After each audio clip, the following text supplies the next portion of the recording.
Middle term অঙ্কের সমাধান কিভাবে খুব সহজে করা যায় সেই বিষয়টা নিয়ে আলোচনা করব।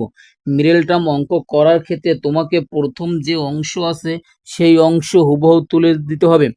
তারপর শেষে যে অংশ আছে সেই একই রকম যা আছে সেগুলো তুলে দিতে হবে, এবং শেষ তোমাকে মাঝখানে আছে একটা এক্স মানে অন বানাতে হবে।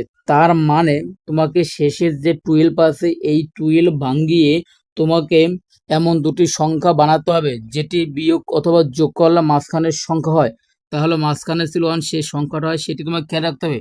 দেখো আমরা 12 ভাঙালে 4 এবং 3 পাই। আমরা যদি 4 থেকে 3 মাইনাস করি তার মানে 1 হয়।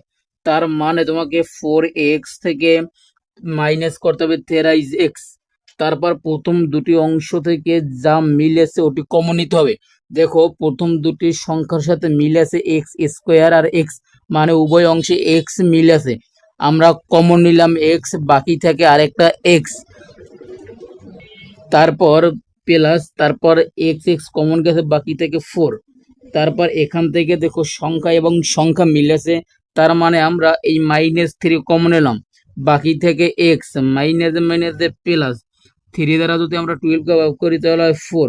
তার মানে দেখো দুটি ব্র্যাকেট একই, তাই দুটির পরিবর্তে লিখতে হবে তোমাকে একটা x+4, বাকি বাইরে যেগুলো থাকে ওইগুলো লিখতে হবে x-3। তার মানে মিডল টার্ম অঙ্ক আমাদের সমাধান শেষ। এভাবেই একটি মিডল টার্ম অঙ্কের খুব সহজে সমাধান করা যায়। যদি ভিডিওটি ভালো লাগে অবশ্যই লাইক, কমেন্ট এবং সাবস্ক্রাইব করে দিবা।